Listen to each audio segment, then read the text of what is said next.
Hello my dear friends, you're in the Military Summary channel, and today we will discuss the situation in Ukraine on the 4th of July of 2024. Today we have a lot of very interesting updates, so let's start. And first I would like to discuss with you another video that we received from Poltava area.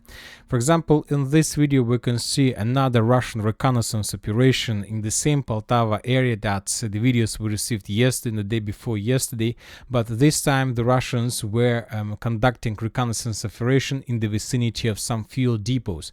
And as you can see, as a result of missile strike, probably of Iskander, the Russians managed to destroy a very big fuel depot that the Ukrainians were using most likely to support their aircrafts from the same area.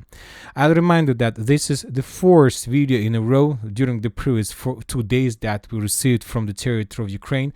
The first two videos took place almost in the same area. The Russians destroyed the entire squadron of Su-27 bombardments. The next day, the Russians published the video of how they destroyed the Ukrainian helicopter, and today we got the video from Kryvyi Rog area, and from this area the Russians published the video how they managed to destroy the Ukrainian MiG-29. So during the previous 2 days the Ukrainians suffered significant losses, and the Ukrainians are planning and are going to receive first batch of F-16s during July months. So according to Zelensky and according to Ukrainian authorities, the first American F-16 fighters will be delivered to Ukraine in July of this year, so within the next 20 days, 25 days or 26 days. And these days we're receiving so many videos of how the Russians destroying airfields without any resistance from the Ukrainian side, without work of Patriot systems, and this month the Ukrainians will receive first F-16s. Summarizing everything, I believe we can make a conclusion that as soon as the Ukrainians receive F-16s, they will be immediately destroyed. And this is not the only interesting report we got today. Also, Zelensky reported that in the interview with Bloomberg, Zelensky announced when there will be a new counteroffensive. According to him, it will happen when the Ukrainian armed forces receive weapons. Also, he added that now Ukrainians have 14th Brigade in reserve. 14 brigade in reserves. The only the Ukrainians don't have is weapons. So they have people, but they don't have weapon for these people. And you know best that based on these reports, based on these statements, there are lots of strikes among Ukrainian soldiers, because the Ukrainian soldiers on the line of combat contact are saying that they are suffering significant losses. They can't hold the line of combat contact, and today they figure out that Ukrainians have additional 14th brigade. So basically, using these 14th brigade, Ukrainians can first of all to let's say to fulfill the losses, to make normal rotation, and to send Ukrainians who are currently located in the line of combat contact for some vacation for 2, 3, 4 weeks or maybe for a few months. But Zelensky are not doing this, and this makes a lot of questions. And first of all, among and between the soldiers who are currently located in Volchansk, in Konstantinovka, in Western Avdiivka direction, in Chasiv Yar, in Toretsk, because they don't understand how is it possible. Now let's move to the situation on the ground, and first we're going to talk about South Donetsk direction. We're not going to talk about Kherson because we don't have anything important, as well as from Zaporozhye. Probably from this area we got just one important update, is that the Russians attacked some military facilities inside of Odessa, and as a result of the strike we see a very heavy explosion. The Russians probably managed to deal big damage. Maybe they destroyed some production center, industrial zone that Ukrainians were using to produce drones, Navy drones, or maybe something like this. Another important picture we received from Odessa area is that according to the information we received, the Ukrainians are building defense belt along the Black Sea shore, because the Ukrainians are saying, or they're expecting, that maybe if the Ukrainians are not going to receive, any weapon from the Western country, and if the Russians are able to get complete superiority on the ground, maybe the Russians will try to attack Odessa region. So this is the reason of these, let's say, defense constructions. So now let's return back to South Donetsk direction, and we're going to talk about Prichistovka, because as you can see, another day, another batch of the videos from this territory, from this direction. And the thing is that we got at least 4 geolocations. In this video, for example, we can see the Russians managed to destroy another temporary position of armed forces of Ukraine. In this video, we can see another strike with Krasnopol, the accurate artillery rounds around, and as a result of strike, another position was destroyed. In this video, we can see the Russians were fabbing the south of Petrichistovka with FAB 250 or FAB 500, so lots of geolocations. And I'll remind you that according to information we are receiving from this direction, for example, this is the picture of geolocations since the beginning of May.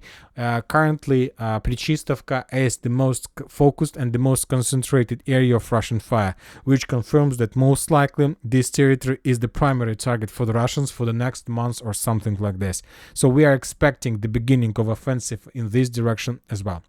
As for Konstantinovka, Novomikhailivka, we haven't received lots of very interesting updates, just the regular activity of the Russian artillery forces together with Russian drones. The drones are flying above Konstantinovka, trying to discover Ukraine positions, the positions of FPV drone operators, and as soon as they manage to discover something or something suspicious, the Russians start bombing and attacking this territory. Of course, this is not the beginning of offensive, but the Russians, after another wave of clearing operations, probably will try to attack the Konstantinovka itself once again, with the purpose to enter the southeastern part and to capture the foothold between the streets of Shevchenko, Miro, and Chkalova. Now let's move further. We haven't received lots of very interesting updates about Maximilianovka, Krasnogorovka, just the regular things, so we will move further. The most important updates are coming from the western Avdiivka direction, where the Russians managed to improve their positions during the previous 24 hours. And the most important is that, according to received geolocations, we have adjusted the map and colored additional fields in the tree lines and the complete Russian control. We are talking about the territory to the south of Novoalexandrovka. So these fields were captured by the Russians. At least this information we can get from this video. And this video that was published by the Ukrainian sources, we can see another attempt from the Russian side to attack in the western direction. Probably the Russians were trying to capture the village by the name of Lazavatske. This video was published once again by the Ukrainians. As you can see, they managed to repel attack and to destroy Russian armored vehicles and probably personnel carriers. The edge geolocation is coming from this intersection of the tree lines. So summarizing everything, at least the Russians managed to get here. Maybe the Russians managed to move even further, and maybe the Russians managed to capture Lazavatske. Lazavatske is a very important village. This is something like a very important chain in Ukrainian logistics between Vozdvizhenka and Progress.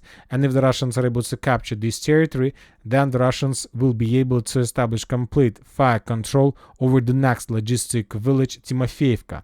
So from this territory, the Russians can control the road between Progress and Vozdvizhenka, and the road between Progress, Timofeevka, and then the road N32. And this will increase the Ukrainian logistic shoulder, and now the Ukrainians can, let's say, support their forces and to rotate and to maneuver their forces from Progress to Timofeevka using this road. And if the Russians are able to get there, then the Ukrainians will be forced to use something like this, which is obviously too big for forces in this part of the front line. So this is this local target from the Russians that they're planning to achieve right now. As for Novoselovka Persha, we have additional updates in the vicinity of Voshod. According to pro-Ukrainian mappers, the Russians managed to capture a significant number of fields in the tree lines and almost semi-encircle the Novoselovka Persha itself. So the distance between Russian positions and the main supply road is less than 2.5 kilometers, which is already the territory, which is already something like fire control or artillery control or tank control or mortar control, which will obviously increase and give additional losses to the Ukrainians. Now let's move to Toretsk, New York agglomeration. We got additional updates during the previous 24 hours. The Russian sources published a report that as a result of another wave of offensive operation, managed to continue the breakthrough in New York direction and to capture additional positions. So as for the evening of 4th of July, the Russians entered the next strategical stronghold of armed forces of Ukraine by the name of Petrivske Hora or Petrovska Hill. So these positions were captured by the Russians according to Ukrainian sources. For now, we still haven't received any report about any evidence that the Russians managed to capture this part of New York as well as about this part of New York. So let's wait for additional updates, but if this information is confirmed, is correct, then the situation for the Ukrainians is getting even worse than it used to be, because from this from this part of New York, the Russians probably will try to establish complete physical control over one of the supply roads that Ukraine used to support forces in Novgorodsk, New York, from Sukhaya Balka, Valentinovka.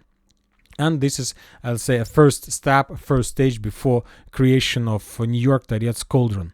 Now let's move to Toretsk itself. We have a lot of geolocations. Once again, we were talking a lot yesterday in the evening and today about this video, about some explosions inside of this citadel. The Ukrainian sources reported that in this video we can see how the Ukrainians were bombing the Russian positions, but this morning the Russian sources who have some connections with the soldiers on the ground, who is familiar with the situation on the ground, reported that in this video we can see how the Russians were bombing the Ukraine positions. But according to information we have, lots of mappers based on that report have adjusted their maps, including pro-Russian mappers, including neutral mappers, and including pro-Ukrainian mappers.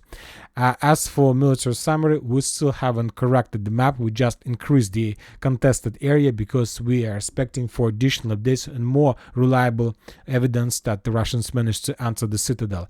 Anyway, as for neutral mappers and the pro-Ukrainian mappers, they have colored just one building, the building along Unity Street, this one.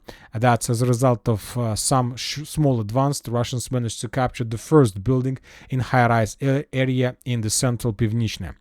Also, we have lots of videos along Festivalная Street that was published by the Russians. In this video, for example, we can see probably the beginning, the artillery preparation before further attack inside of the central part of Pivnichne.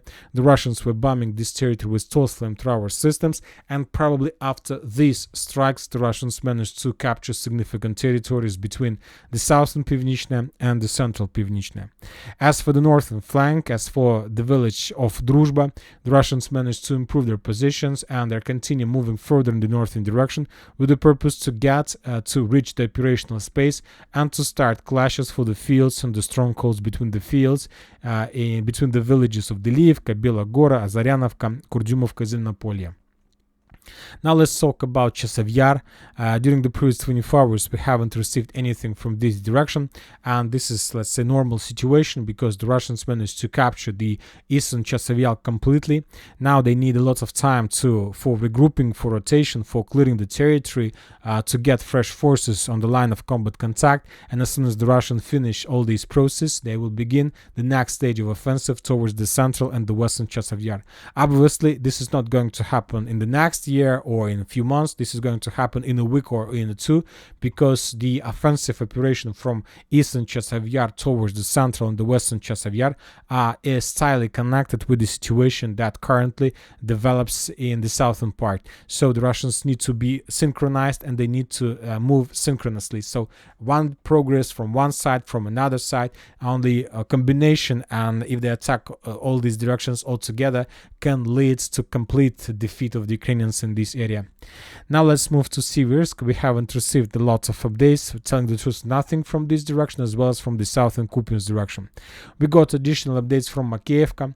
The Russian sources reported that yesterday they entered Makeyevka. They made something like reconnaissance operation, but before evening of the 3rd of July, the Russians abandoned their positions, and starting this morning, the Russians entered Makeyevka once again. Now they're conducting the final clearing operation operation, and probably during the next few days, the Ministry of Defense of Russian Federation will provide us additional updates. A few more words about New York agglomeration, the city of New York. As you can see, the Russians have already captured probably 40% of New York, and most likely the Russians do have some plan to capture New York during the NATO summit in Washington, because I believe, I can imagine this highlights, these main pages of the main papers, that Zelensky received invitation to NATO, New York fell under the Russian pressure. So it could be very, very funny, and probably this is exactly what the Russians are planning to achieve during the next few days. I'll remind you that the NATO summit is going to take place on from 9th till 10th or 11th of July of 2024. As for north in Kupinsk direction, we have just regular activity. The Russians were bombing this territory heavily with artillery, but without any changes on the ground. As for Kharkiv direction, starting off today, we resumed to receive significant number of updates. The Russians are bombing the Ukrainian positions in Vovchansk, in the vicinity of Vovchansk. Probably the Russians are about to begin another wave of attack with the purpose to collapse, to defeat the Ukrainians completely, and to force them to fall back, not just from the north of Vovchansk, but from the east of Vovchansk and from the western direction as well. As for the village of Tikhe, the Russians published the video of how they were bombing this territory with FABs. Most likely the Ukrainians during the previous days managed finally to concentrate some forces in the forest and to prepare some armored feast before further counterattacks, trying to restore connection between north of Vovchansk and the eastern foothold, but the Russians controlled the situation, and during the day they bombed this territory significantly. As for north of Vovchansk itself, there are still clashes inside of the citadel. The Russians continue reporting about clashes in this area, but as you can see, we haven't received any updates about any changes or any updates on the ground. The only thing we got is some videos from the Russian side of how they were bombing the area already in the north, in the central part of the north of Vovchansk, probably the area of the main concentration of the Ukrainians, because the Ukrainians have no possibilities to keep a lot of forces in the citadel as well as in the area of aggregate plant. The next industrial zone, some low-rise area, is the next base and the next stronghold of the Ukrainians, which is not so powerful, and most likely as soon as the Russians are able to get there, the Ukrainians will be forced to fall back. On the other side, we understand that now the Russians are bombing this territory mainly because this industrial zone and these buildings are located very close to Vovchi River, and when time comes, the Ukrainians will use everything they have to redeploy forces from the north in the southern direction. So maybe the Ukrainians have concentrated their forces here just one purpose, to wait for an order to fall back and to retreat from this direction. Today we got another confirmation that the Russians managed to improve their positions more in the vicinity of Prilipka, to the east of Bugrovatka. We still haven't received any geolocations, any specific numbers or coordinates, but something tells me that the Russians managed to create their foothold exactly in this area. As for Liptsy, Kharkiv direction, during the previous 24 hours, we got more videos of use of FAB 3000. In this video, we can see the Russians were bombing the central part of Liptsy, significant damage, and as you can see, the Russians were bombing the territories that Ukrainians also were using for concentration of forces, for concentration of critical mass before possible offensive in direction of Gluboka and Lukyantsy. But as we understand, as a result, after such strikes, there can be no talks about any attempts to attack, because after this you need time for regrouping and to start everything from the beginning. Also, we resumed receiving videos from Zeleny Niskuchny direction. The same story, another tree line with the concentration of Ukrainians that was bombed by the Russians FAB 500. I would like to point your attention on the accuracy of Russian strike. Obviously, the Russians were trying to bomb the tree lines, and the Russians managed to do this. Like accuracy, 1 meter accuracy, not more. And now let's move to northern part, to Zolochiv direction. Today, the pro-Ukrainian sources have adjusted their map. This village, by the name of Sotninsky Kazachok, used to be in the contested area zone, also according to pro-Ukrainian deep state. And today they have changed the color of the territory, showing us that from now on this village is under complete Russian control. And based on this video, most of the mappers start doing the same. And according now, we can see that that most of the mappers colored Sotnitsky Kazachok as the territory under complete Russian control. We're not going to do this for now because we need geolocations to confirm this. We will keep these areas contested.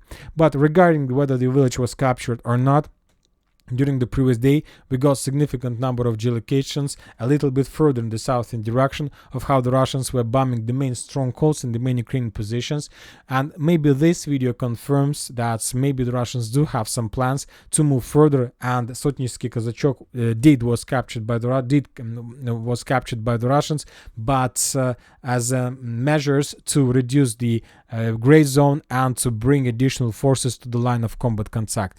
Anyway, despite the fact whether the Russians are planning to attack or not, we understand that during the NATO summit in Washington, the Russians will intensify their activity all the line of combat contact, not just in Donetsk, Avdiivka directions, Kharkiv direction, but also the Russians may try their luck in Sumy and Kharkiv area, because from this territory we also got additional videos. If you remember, a few days ago we got report that the Russians captured Zhuravka. According to the Ukrainian video, they were bombing some Russian warehouses or ammo depots there, and today the Russians were bombing Yunakivka and another village a bit to the west. Maybe this is something like artillery preparation before further attempts to attack. So we see reports not just in Sumy but also in Chernigov, where the Russians continue attacking the Ukrainian positions inside of the town and along the border, trying to destroy energy facilities and to prepare the foothold before possible attack from the Russian side in this direction as well. And that's it for this video. A military summary channel reminds you to condemn any violence in the world. Thank you for watching. Subscribe to my channel, put your likes, join my Patreon, and have a good day. Bye bye.